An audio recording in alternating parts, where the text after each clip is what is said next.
የቱንም ያህል በዘመናዊ መሳሪያ ቢደራጁ፣ የቱንም ያህል የሰው ኃይል ቢያቋቁሙ ጦርነት ነው።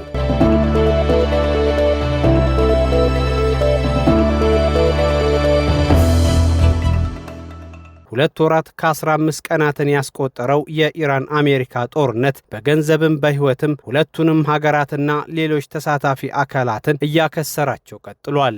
ይህንን ከባድና አውዳሚ ጦርነት ለማስቆም አሸንፊያለሁ የምትለው አሜሪካ የተለያየ መንገድ ብትጠቀምም እልባት መስጠት አልቻለችም። ጦርነቱ ላይ የተለያዩ ሀገራት እጃቸውን አስገብተዋል ተብሎ ሲነገር የቆየ ሲሆን ቻይናና ሩሲያ ከፍተኛ ተጠርጣሪዎች ናቸው፣ በተለይ ኢራንን በመደገፍ በኩል። በዚህ መሃል ግን ወደ ቻይና በመጓዝ ዓለም አቀፋዊና የሁለትዮሽ ጉዳዮች ላይ ለመነጋገር አቅደው የነበሩት ፕሬዝደንት ዶናልድ ትራምፕ ጦርነቱ ባሰቡት መንገድ አልሆን ስላላቸው የቤጂንግ መንገዳቸውን በተወሰነ መልኩ በመግታት ሲያራዝሙ ቆይተዋል። አሁን ግን አንዳች መፍትሄ እሰጣለሁ በሚል ከ11155 ኪሎ ሜትር በላይ የሆነ ርቀትን 15 ሰዓት ከ50 ደቂቃ በመብረር ዋሽንግተንን ለቀው ቤጂንግ ይደርሳሉ። የአሜሪካ መሪዎች ወደ ቻይና ሲሄዱ፣ ቻይናውያን ወደ አሜሪካ ሲጓዙ አብዛኛው ርዕሳቸው ንግድና ኢንቨስትመንት የተባሉ የሁለትዮሽ ርዕሶችን አንስተው መወያየታቸው የተለመደ ነው። የፕሬዝደንት ዶናልድ ትራምፕ የቤጂንግ ጉዞም ይኸው መሆኑ ግልጽ ነው። በተለይ የሁለቱ ሀገራት የታሪፍ መጣጣል ስርዓት በርካታ ዓለም አቀፋዊ የንግድ ስርዓቶችን አዛብቷል። ይህ መዘበራረቅ ለመስተካከል የሁለቱ የንግድ ሀያላን ሀገራት የጋራ መፍትሄ የሚፈልግ ሲሆን ይህንኑ ለመተግበር የተከናወነው የፕሬዝደንት ዶናልድ ትራምፕ እና የቻይናው አቻቸው ዢ ጂንፒንግ ግንኙነት በጉጉት ሲጠበቅ ከርሟል። ይሁንና የተገናኙበት ጊዜ የዓለም የንግድ ስርዓት ላይ ከፍተኛ ተጽዕኖ የፈጠረ ጥላ ያጠለለበት ወቅት ሲሆን የመሪዎቹ ንግግር ላይም የሚያሳድረው ጫና ከባድ መሆኑ የሚጠበቅ ነው። ፕሬዝደንት ዶናልድ ትራምፕ የቻይና መንገዳቸውን ከመጀመራቸው በፊት በሰጡት ሐሳብ በቻይና ቆይታቸው የተለመደና የሚጠበቀውን ጉዳይ በሚገባ እንደሚመለከቱት ተናግረዋል። ንግድ በዋሽንግተንና ቤጂንግ መካከል ትልቅ ቦታ የሚሰጠው ሲሆን የሁለቱ መገናኘትም ለዚሁ ስለመሆኑ ግልጽ ነው። ይሁንና የኢራን አሜሪካ ጉዳይ በዚህ የቤጂንግ ግንኙነት ላይ የመጀመሪያውና ሰፊውን ጊዜ የሚወስድ ስለመሆኑም ተገልጿል።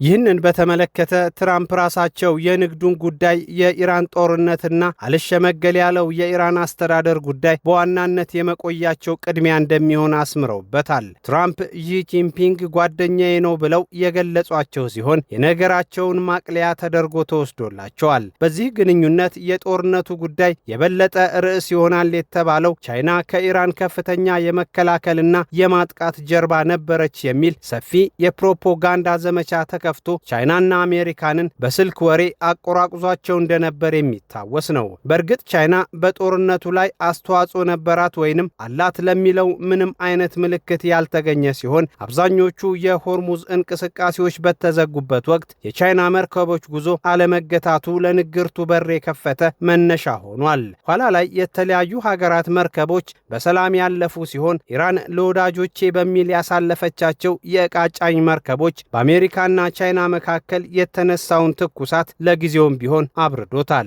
ከዚህ ባለፈ የዘመናዊ ጦር መሳሪያ ሽያጭ የሚነሳ ሲሆን የቻይና የጦር መሳሪያ ሽያጭ ለየትኛውም ሀገር ክፍት በመሆኑ በዚህ በኩል የተከፈተው የነገር በርም እንዲዘጋ ሆኗል። አሁን የነገር በሩን የበለጠ አጠንክሮ ለመዝጋት ሐሙስና አርብ የሚደረገው የሁለቱ ሀገራት የፊት ለፊት ውይይት ሁነኛ መላ ተደርጎ ተቀምጧል። ሁለቱ ሀገራት በምጣኔ ሀብት፣ በወታደራዊ ኃይል፣ በውጭ ግንኙነት፣ በቴክኖሎጂ፣ በተፈጥሮ ሀብትና በሌላም ነገር እየተነጻጸሩ የመገናኛ ብዙሃን ግብዓት ሆኗል። ከ25 ዓመታት በፊት አሜሪካ የዓለማችን ቀዳሚ ነጋዴ ነበረች። በወጪና ገቢ ንግድ ላይ 729 ቢሊዮን ዶላር በማንቀሳቀስ እንደ አውሮፓውያን አቆጣጠር እስከ 2001 ድረስ ምድራችንን በንግድ ተቆጣጥራ ነበር። በዚህ ወቅት ቻይና የንግዱን ዓለም በአራተኝነት ስትከተል 266 ቢሊዮን ዶላር በማንቀሳቀስ ትከተልም ነበር። ዛሬ ላይ ቻይና የዓለማችን ትልቋ የንግድ አሳላጭ ስትሆን 3.59 ትሪሊዮን ዶላር እያንቀሳቀሰች ትገኛለች። በዚህ ወቅት ቀደም ብሎ ቻይናንና ሌሎችን ስትመራ የነበረችው አሜሪካ 1.9 ትሪሊየን ዶላር በማንቀሳቀስ የተከታዮቿ ተመሪ ሆናለች። አሜሪካ የንግዱ መሪ በነበረችበት ወቅት በ30 የንግድ መስመሮች ላይ ትሰራ ነበር። አሁን ግን ቻይና 145 የንግድ መስመሮችን ዘርግታ በርካቶች ጋር ተደራሽ ሆናለች። በ2024 እንደ አውሮፓውያን አቆጣጠር የቻይና የወጪ ንግዷ 3.59 ትሪሊየን ዶላር፣ በገቢ ንግዷ ወይንም በግዢ ደግሞ 2.58 ትሪሊየን ዶላር ደርሷል። ማሽነሪና የኤሌክትሮኒክስ ጉዳዮች የቻይና ምርቶች ሲሆኑ 1.66 ትሪሊየን ዶላርም ታወጣለች። ብረት 286 ቢሊዮን ዶላር፣ ጨርቃጨርቅ ደግሞ 268 ቢሊዮን ዶላር ስራ የተሰራበት ነው። አሜሪካ እንደ አውሮፓውያን አቆጣጠር በ2024 1.9 ትሪሊየን ዶላር ሸጣለች። 3.12 ትሪሊየን ዶላር ደግሞ ሸምታለች። በዚህ ከፍተኛ የግዢ ሂደት ውስጥ አሜሪካ የበጀት ጉድለት እስከ ማጋጠም የደረሰባት ሲሆን ፕሬዝዳንት ዶናልድ ትራምፕን ከፍተኛ ችግር ውስጥ ከቷቸው እንደነበር የሚታወስ ነው። የሁለቱ ሀገራት የእርስ በርስ የንግድ ልውውጥም ከ500 ቢሊዮን ዶላር በላይ ደርሷል። አሜሪካ ከቻይና የምታስገባው የንግድ መጠን፣ የታሪፍ ጫናና የፖለቲካ ተጽዕኖ እንደዚሁም ሌሎች ችግሮች ቢደርሱበትም አሁን ላይ 31.6 በመቶ ደርሷል። የሁለቱ ሀገራት ግብይት እልህና ያልተገባ ተወዳዳሪነት ባይገባበት በርካታ ለውጦችን በማምጣት የዓለምን የግብይት ሁኔታ ከዚህ በላቀ ይቆጣጠረው እንደነበር ይገመታል። ይሁንና በተለይ ከትራምፕ አስተዳደር ወዲህ ቻይናና አሜሪካ የታሪፍ ጫናን በመደጋገም የንግዱ ጦርነት ላይ ከባድ ተሳትፎና ትልቅ አሉታዊ ጫና እየፈጠሩ ይገኛሉ።